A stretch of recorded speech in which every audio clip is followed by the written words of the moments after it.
La liste électorale est l'instrument qui arbitre notre compétition, la compétition électorale.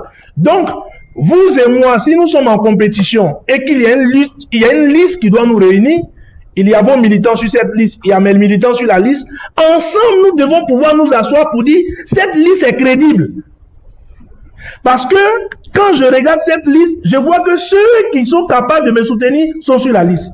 Ceux qui sont capables de te soutenir sont sur la liste. Mais ce qui se passe aujourd'hui, c'est que c'est le président de la République seul qui peut dire que la liste est crédible, alors qu'il est compétiteur.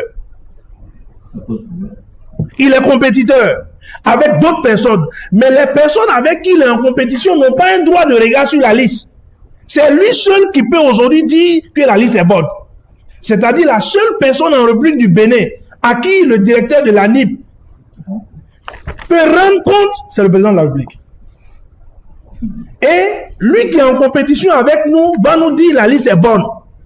Et nous devons dire Amen. Ça ne marche pas comme ça. Nous devons pouvoir avoir un droit de regard sur cette liste. En réalité, la saisine faite par le président du parti, ce n'est qu'à ça que ça répond. Parce que nous disons, les gens nous ont dit, mais pourquoi vous pensez obligé de saisir tout ce que vous avez saisi? Nous sommes dans un conseil des nations. Nous ne sommes pas en autarcie. Et dans un conseil des nations, je vais vous expliquer un peu, je sais que vous êtes des sachants, mais lorsque les Occidentaux s'intéressent à notre pays, parce que lorsque nous partons chercher des investisseurs, nous allons dans ces pays. Donc ces pays doivent pouvoir avoir la garantie que nous sommes un pays sûr. Lorsque nous voulons des fonds, on va chez eux. Donc en retour, ils ont un droit de regard sur la stabilité de notre pays. Mais sur 10 déstabilisations en Afrique, combien ne sont pas après des élections? Est-ce que vous avez entendu une fois qu'on a détourné les gens d'un pays puis ça a créé la guerre? Combien de fois? On n'a pas, par contre, entendu qu'un pays a été déstabilisé parce que des élections sont contestées.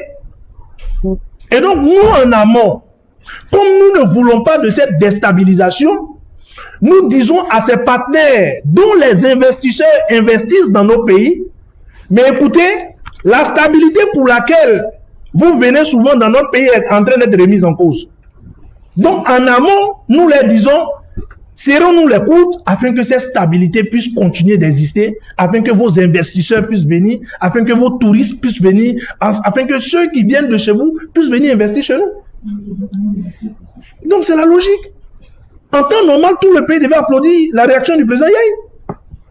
Parce que c'est une réaction qui prévient une probable déstabilisation. Et nous ne sommes pas dans une logique de déstabilisation.